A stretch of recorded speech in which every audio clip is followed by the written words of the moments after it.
Hello and welcome. Welcome to Biz with Joy. Leaders leaving legacies. Grow your business in style. I am Joy Ruffen. My work is as a leadership and style consultant, a signature style specialist, speaker, executive producer, TV host, and podcaster. It's a lot, but it's all connected. It's all aligned. And it's all aligned with you. You are the audience, and we love being with you. And I attempt to say we because we're never alone. The work that I do is predominantly with women who are transitioning the age range from 40 to 60 to 70, ahead, behind. It really doesn't matter. Those who want to amp up their wow factor and step into their greatness, the gift and the genius that's theirs. And you really cannot do that until you discover and know your style, your signature, and how to stamp it to you. Tonight, because this is Biz to Biz, and I've been tweaking it for a while, and welcome. Always great to share time and space with you because we are all so active, immersed, involved in our businesses. So we watch when we can, whatever we prefer and we like. And I hope that I'll be one on your list. So always welcome here. I appreciate your time and the energy that you take to be here to spend with us. And if you're here for the first time, share out the video because sharing is love. Just another way to show that you appreciate. Every week until I finalize what I'm doing here, I'll be coming to you with a topic that connects and relates to any, ever, and all things that have to do with this life that we're all living. And today I gave this a great title. It's a little controversial. A lot of us need to be thinking about it and to give it some quality time, but that's your decision. We're not here to be absolute with what we're sharing with you, but hopefully something that will give you enough food for thought that you'll maybe rethink some of the things that you've been about. And when it comes to faith and belief, what is the difference? And which one rules you, if one does? And there is a conversation there that is never, never ending. Because no matter what type of business you're in, what it is that you're doing, here we talk and speak to leadership. First, starting with ourselves and then connecting and relating to others. No matter what level, what type of business, and where you are, business, bottom line, is business. And the first prerequisite for business is know thyself. It's that for any and everything that we do, but especially for business, because it's hard to connect and relate to other people if you don't know who you are. So what is your faith and belief, and how much does that travel over into connecting, relating, conversing, and being open-minded with others who maybe aren't in the same camp, circle, group that you're in? Food for thought. Love food for thought. One of the things that I've started to do here because of my love for quotes is each and every time I come to you to start off with a quote. So don't think I forgot. I'm going to share a couple of quotes with you that have to do with, I have an itchy nose, that have to do with faith and belief, and we're going to combine and tie them together. And this quote, I hope you'll like it because everything that I share with you, the intent is that you will take some jewels, nuggets, some pieces priceless for you and put it into your DNA, into who you are and what you're here about. This quote goes like this. It says, believe in yourself. Have faith in your abilities. Without a humble but reasonable confidence in your own power, you cannot be successful or happy. Now that was a little long. Usually I like to keep them short, but yet the message, I hope, is clear. That was said by someone that most everyone, maybe except the real younger generation, they know and have heard of, and maybe hopefully even those, the they people. Norman Vincent Peale. Believe in yourself. Have faith in your abilities. Without a humble but reasonable confidence in your own power, you cannot be successful or happy. Now, there are two words there, successful and happy. As much as he has put them together, sometimes they don't go together. And maybe, and I'm leaving this with you, maybe that's one of the issues and concerns that we're dealing with right here and now. Because there are a lot of people, you know, and I know, we all know, does this sound a little familiar? Who are extremely successful. We know this, we see this, we hear this, we read this, but they're not happy. Something's amiss. It's not for me to say or you to say, but it's for them to know. And I come to you each and every week and I keep repeating because I'm in the process myself. Aren't we all, if we are in leadership, whether we put ourselves there or we were put there? Get to know who you are. Get to know who we are. Because that's the only way that you're going to get to that successful and happy, not or happy. So as much as I adore and love and followed and know what he's all about, Norman Vincent Peale, I know at this state and stage in my life that all sounds good. And many of these quotes and much of what we get, there's so much rhetoric and jargon and verbiage that's going on. It can be so confusing sometimes. But you, me, we need to start thinking for ourselves and knowing what that's all about. But I thought that quote was quite fitting because it has a lot to do and it ties in with what is the difference for you between faith versus belief. And then the other one that I have connects to that one. Your beliefs don't make you a better person. Your behaviors do. That's gecko and fly quotes. I never heard of them, but I always like to give the names.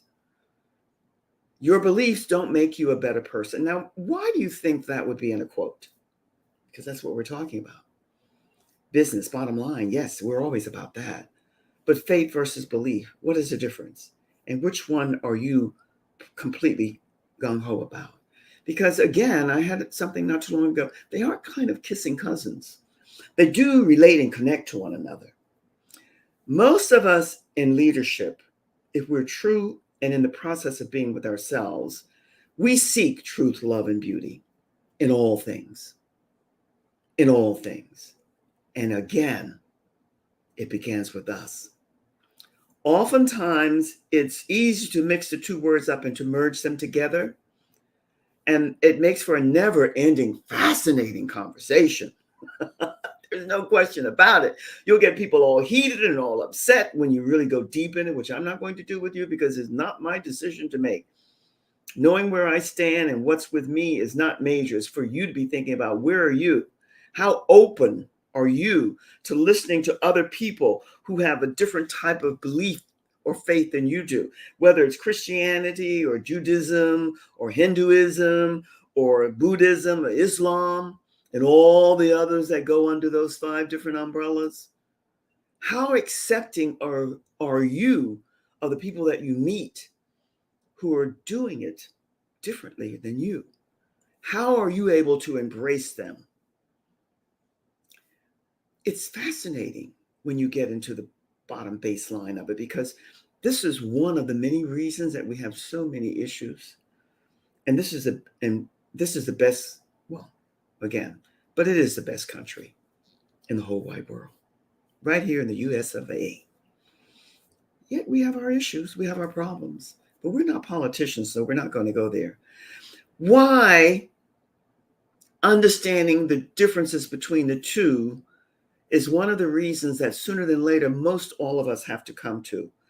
A lot of us need to be thinking more about the qualities and characteristics of the two and where we sit and stand and how we embrace either or both and how we dance with either one or the other, because they are kind of kissing cousins. But you have to be open to understand that. One of the main reasons that we have so much unrest and unease in the world is that far too many people, they really feel, that they people, and they think Hopefully, maybe you're one of the they people. They think, well, my way is the best way, and my way, you take it or you hit the highway because this is the best way, and I know that this is right, and this is what it was said, and this is the scripture, and this is that. I don't think so. Not really. And sooner than later, it becomes a issue that eliminates a lot of people that it would have been really great to have in your life. Because if we don't stay open, regardless to the business, regardless to the relationships and the communities that we're in, to learn how to get along, to blend in a good way. You don't have to take the total, complete ride with that individual, but let's not diminish them in a way where they are completely eliminated. They have just as much right. You know, the they people. We are all the they people at some point in time. Just bear that in mind. We need to be able to stay open to receive so that we can continue to grow and to learn. That's the only reason we're here. And to share that learning and that wisdom that we gain with others who need you. That's real what leadership is all about. Once you start to say your way is the best way, I'm talking about faith and belief now. I'm not talking about your gift or your skill or the talent that you were given when you came here. We have to learn to stay open. There's no getting around that. And why do we make it so complicated? And why do people all over the world copy, compare, and compete with one another? You think it might have to do with not knowing who we really are, why we're here, and what we're to do.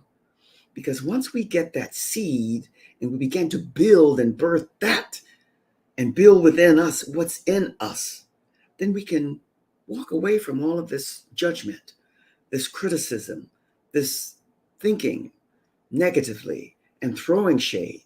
We can begin to erase a lot of that. We don't have time for it. There are the we people and the they people. You want to be the we people. You want to get together because the we people are not judgmental, not critical. Discerning, oh, you betcha, but not critical and not judging or comparing. You're taking what you see and you're giving what you can give and you're doing the dance together. That's where we're headed. That's what's coming. I might not be here and you might not be here, but trust that it's on its way. We have to grow and evolve to all that we're here to be. And you can't do that with a closed mind. You can't do that no matter what your faith or belief might be in thinking that everyone else is warped. They're distorted. Their thinking is all, that doesn't compute.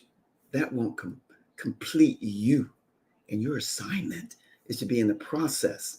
You know, I love in the process of completing who you're here to be. And not everyone is here different. You know, oftentimes, before I take a quick little reset here, oftentimes what I do when I'm into my deep thinking, I bet you do this sometimes too. I think of the animal kingdom that we know of, all of us. We call it sometimes the jungle because, you know, as kids, that's how we grew and went to the zoo to see the animals.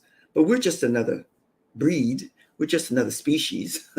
Maybe more this or more that. But once you get away from that, you have issues. That's why there's so many people who are absolutely ape in the best way over their love for animals and others not so. But that's another saga.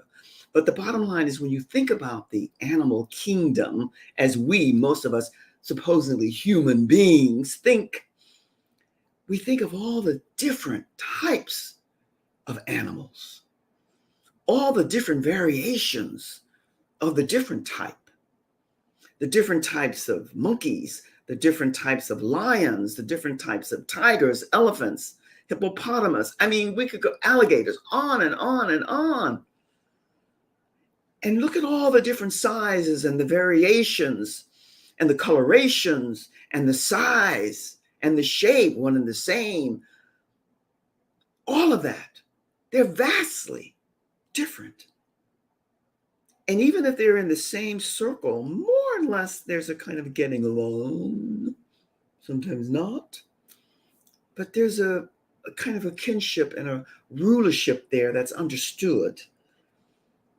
And it's only when, this will blow you away. I'm giving you food for thought here. I don't know how deep you want to go.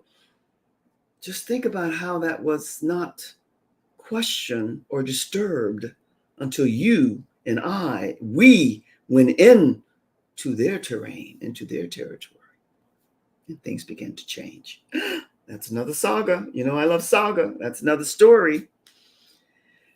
There's so much that we could be about that makes us feel guilty, ashamed, as if we have to take on this burden of belief that everything we do, because we need salvation, is for us and us only.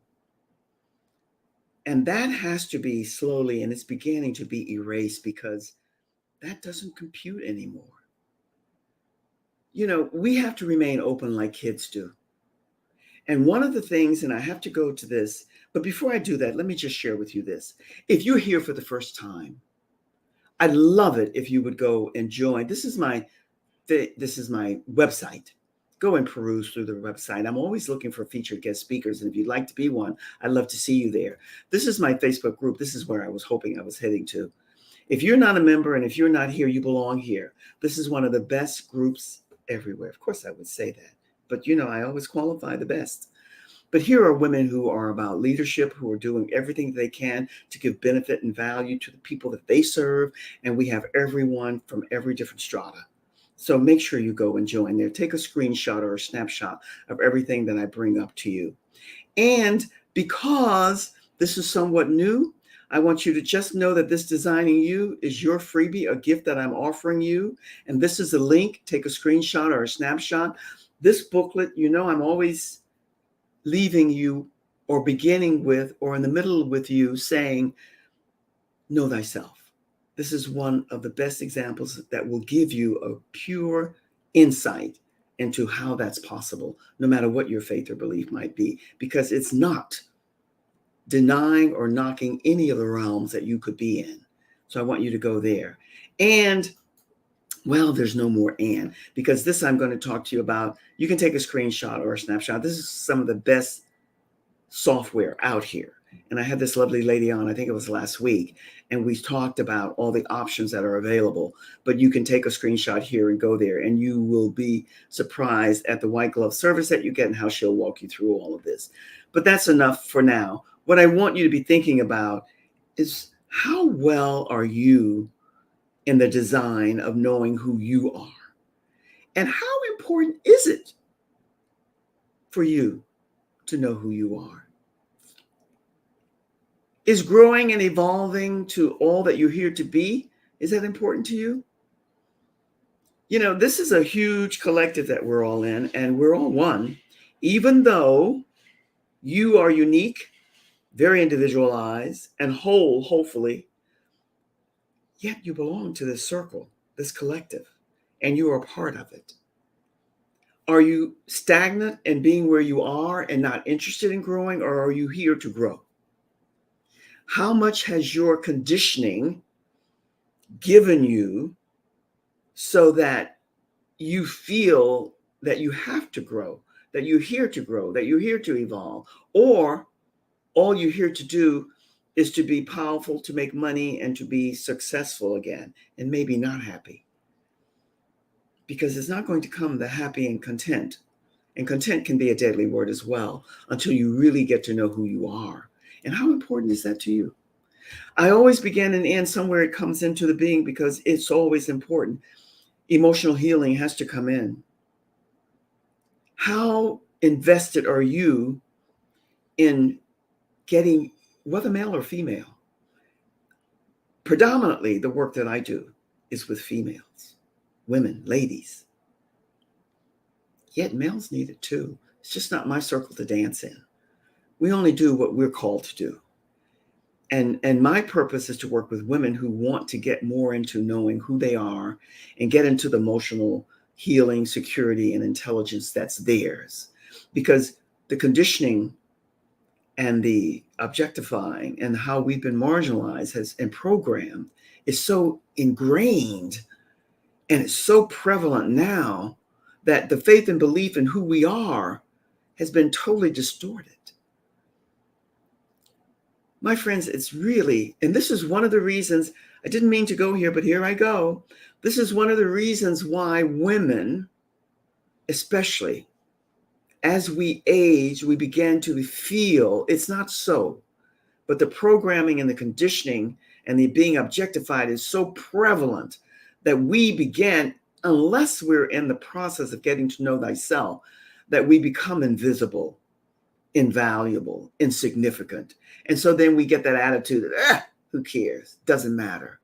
Well, it ought to for us, because these are the golden platinum years. And we're here to take all that we've gained and gathered and send it back out into the stratosphere for the generation that's coming behind us. And whatever your faith or belief is, until you get to really believe and know who you are, and then it becomes the opposite extreme of a bit of arrogance sets in, a bit of entitlement sets in.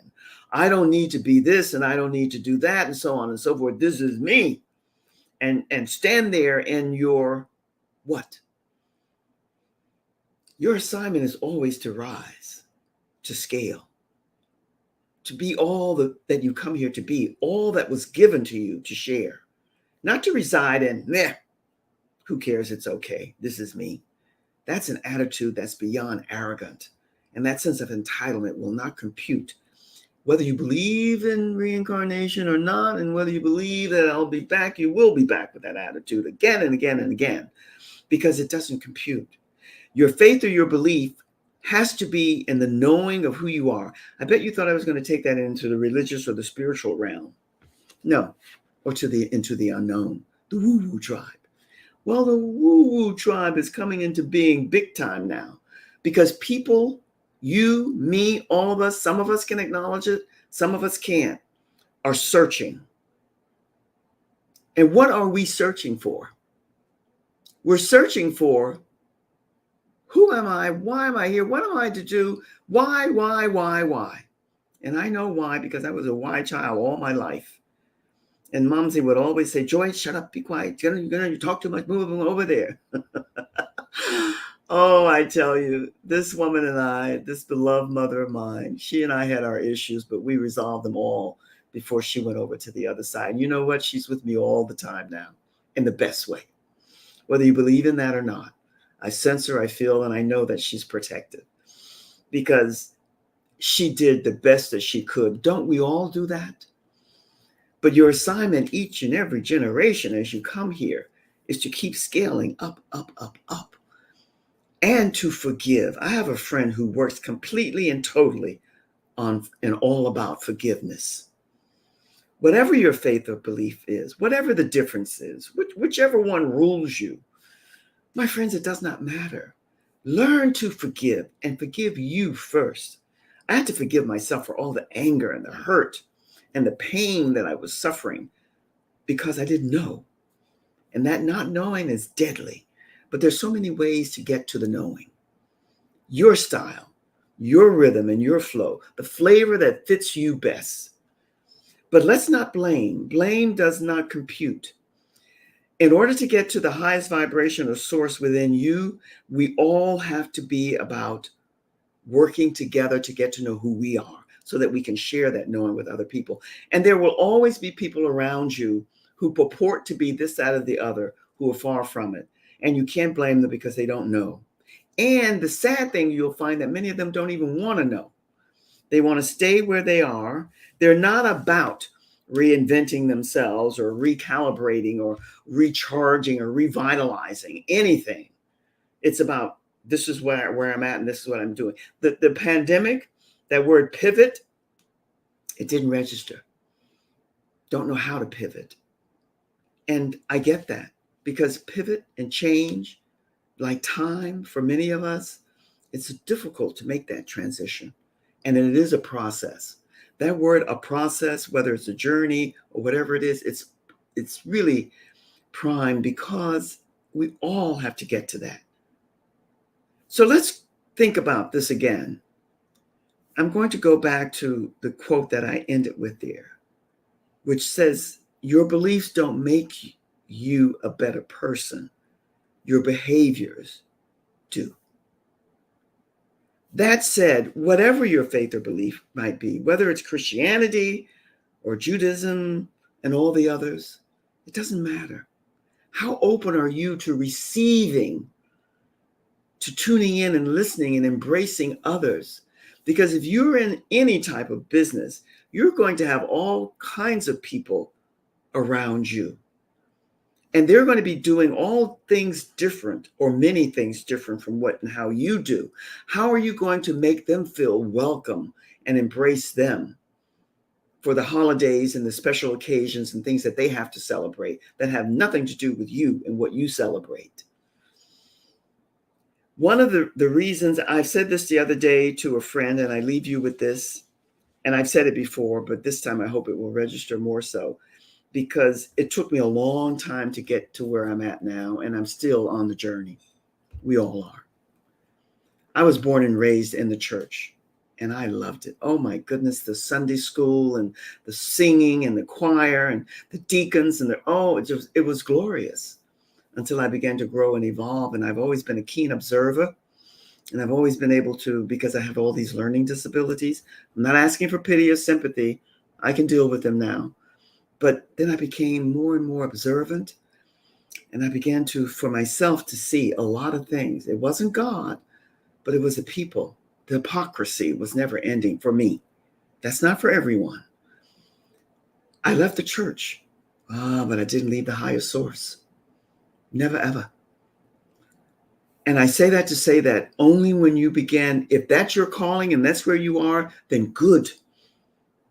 I did not leave God, the highest source, the supreme being. I left the church as it was for me. That doesn't mean for you it's the same. And I have lots of friends in every of the 5 different categories that I mentioned to you. I think they embrace me and I embrace them because I'm not one to judge. I am a high sense of discernment, a deep sense of a keen sense of aesthetics. I know when things are right. But I don't throw my sense of who I am and my being and what I think, especially if it goes against what somebody else thinks, to throw at them, because that won't compute. So I want you to be thinking about, what is it that you want to give people and leave people with? Because remember, I leave you with this. It's all about love.